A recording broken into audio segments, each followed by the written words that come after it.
We are very, very privileged today to have some amazing CEOs. And the thesis behind today is to really develop the future perspectives from these CEOs as we look into 2022 and beyond. Business leaders have amazing numbers of challenges ahead. And while in the past, we had the companies were focusing on looking at the past to get insights. Now the leading organizations use data, use analytics, use artificial intelligence to make decisions that design the strategies that will help them be more future focused. And why it's so relevant is because the reality is there's many rapid shifts in the way the operating environments happen, COVID, but many others, digitization, and this changes profoundly people's behaviors, right? So we need complete new type of correlations, if you want, on the way we approach. So that's why companies that are forward-looking will succeed vis-a-vis the ones that still look on the past to decide what's next, right? And there's many cases out there, but we've done a global survey and see that 82% of the global leaders during the pandemic times, they said that the ones that were forward-looking, they've been able to come across and recover the lost ground faster than the ones that were really not prepared for that with the right infrastructure. We were the pioneers in the vertical space back in 2011 when e-commerce was still very nascent. And the ecosystem didn't know if it was going to be a fad that would die or if it was going to be here to stay.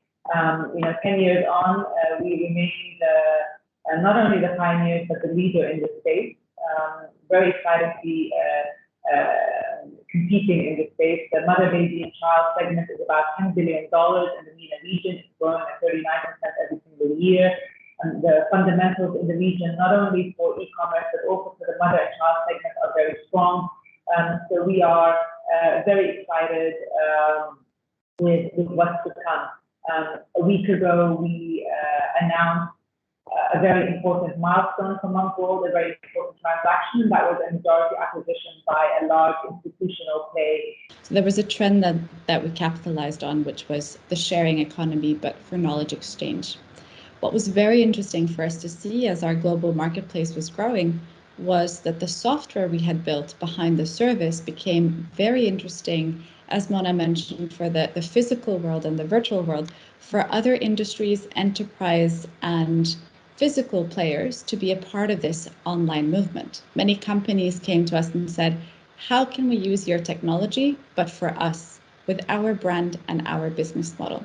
So we decided to pivot and launch our software as a pure play service for anyone really charging for their time or selling products through their time.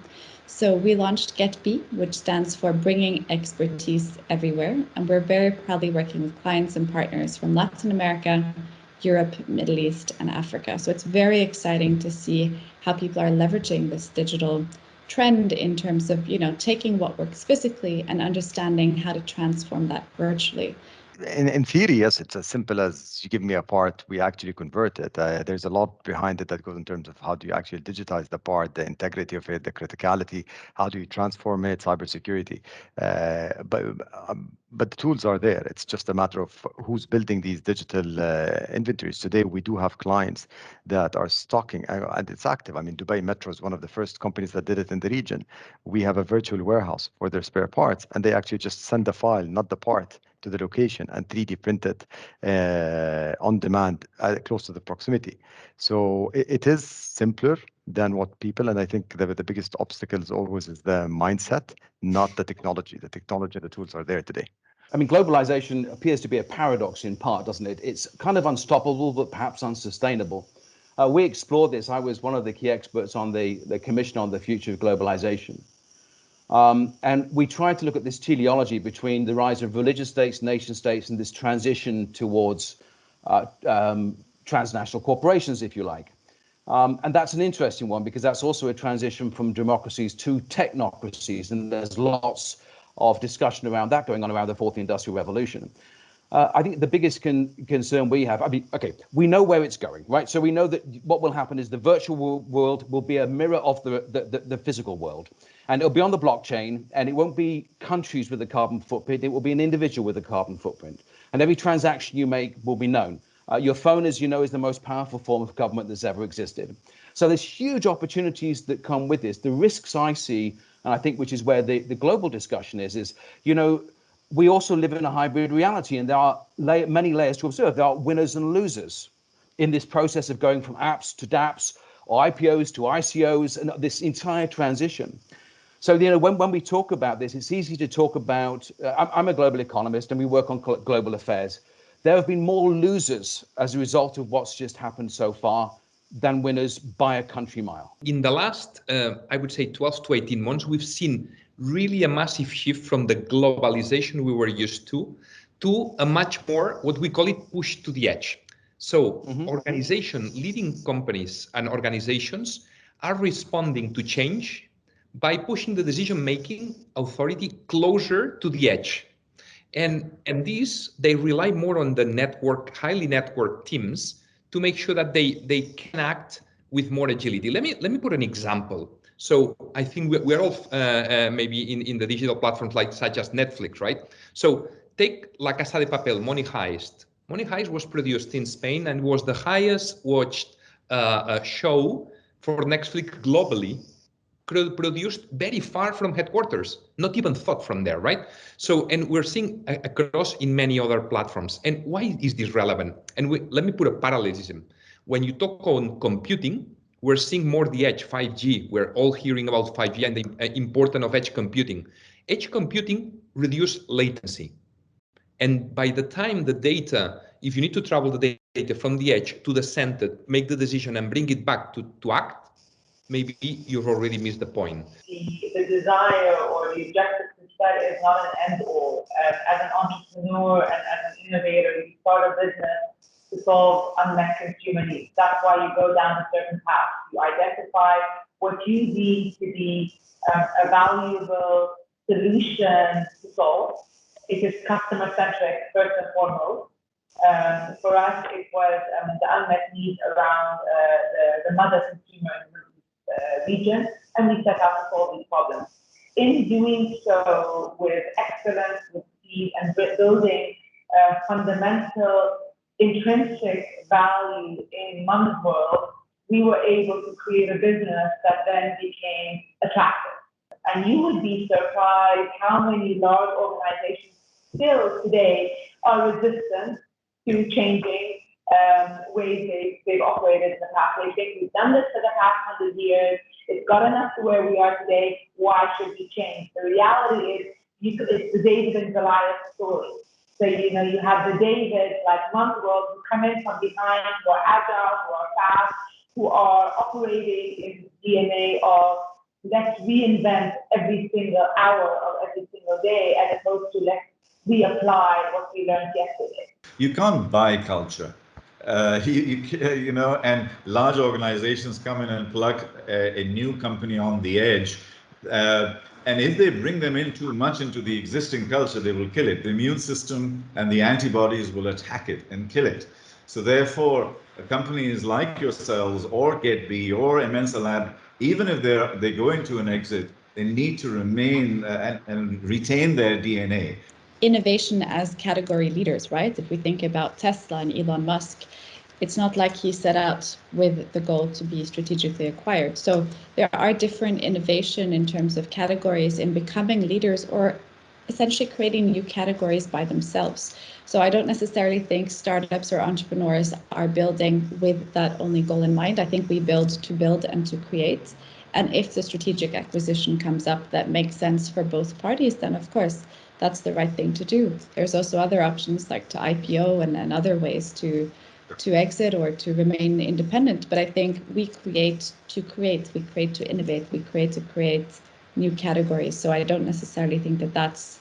So let me take a step back and just say that digital transformation at scale, it's first about culture and not about technology. I think technology comes at a later stage. And what I mean by this is people and organizations that have been successful in transforming or in building something that leveraged digital at scale in a successful way, they had the right culture, they had the right mindset, and then they leveraged technology to deliver on that culture and that mindset, and not the other way around. And even, I mean, if you take even Microsoft as an example, I think there is a reason why I would say the old school companies, Microsoft, Oracle, IBM, HP, and I can go through a few names, and you can see from those names, there's only one company that is able to make it to the kind of new, I would say, breed of companies, including the Amazon of the world and the Google of the world and the Facebook of the world. And honestly, it's about culture. I mean, Satya, when he came, he didn't start by saying, I want to innovate on technology. He said, I'm going to change the culture of Microsoft. And that's what he said. I mean, if you read his book called Hit Refresh, it's all about how he changed the culture in Microsoft. Okay. And the previous culture that we go and acquire companies. Nokia was one of them. And then we tried to integrate them. And honestly, it wasn't the best experience. The new culture we acquire LinkedIn, and then we leave them at a separate organization. We really don't touch their DNA. We leave them operating the way they want. So we keep all the pluses. We just give them more resources to grow at a faster pace. And I think that's but they're not making money, Naeem. LinkedIn is not making money. The $25 billion transaction hasn't merged together and brought it in to give ROI. It depends how do you look at it, Tariq. It depends how do you look at it. First, LinkedIn, we on its own, I think, is doing pretty well. Of course, its value to Microsoft and to the shareholder value, it's, I think, a multiplier. So I think it depends how do you look into it. Because also we went and bought GitHub with the same thing. We kept them on their own. I think what Zavi said, we're pushing things to the edge. And this is absolutely, I mean, those edge organizations, if you try to integrate them, you're going to kill them. The other thing that I think is going to happen in the future is that, yes, big organizations are going to go after smaller startups to acquire certain skill sets, certain unique technologies.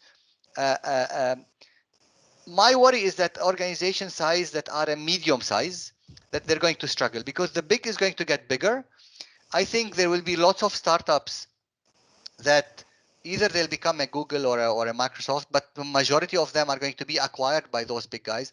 I think there is the company size that are in the middle that I think I'm a little concerned about their future and how they're going to move forward. But I think from a Microsoft perspective, and as someone who has been there for 13 years, I lived the old world and the new world of how do you acquire and how do you integrate, and I see a tremendous change. I think there is a huge value in really acquiring organization, leaving the independence around them now, and getting the best out of them. There's sometimes you'll buy small startups and you need a certain skill set, and then you'll integrate them for sure. The future of money, Peter, may I bring you in to this one? Sure. The whole world is going digital in terms of currencies. Crypto is going to blow things up. What is your quick macro view, and how is it going to impact our daily lives? I mean, we're in a digital age, so we're going to have digital currencies. Everybody knows that. The question is, who mints them? Are they sovereigns? Are they corporations, and so forth? And that's where a global political economy issue. There are lots of deep issues with crypto. I'm an absolute strong supporter, and it's not, for me, it's not about money. What crypto offers is a fundamental shift in the way services are delivered and transacted.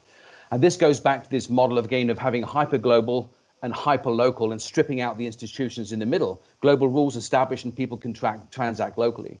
But there are lots of deep problems with crypto as well. Any crypto that is issued becomes instantaneously, in my view, a global currency. It doesn't just be bought in one sovereign territory. It's not a US dollar or a euro. We started with trust and we will end with trust. I think that is something that we need to build on as a currency and as something which is really important to us. We need to define our purpose and what truly matters. And the more I see technology, the more I feel that we need to become more human as we go into the future. So not even going back, to look at our internal intelligences and the humanity and compassion that we have, and to become purpose-driven is one of the key things that I'd like to have as a takeaway.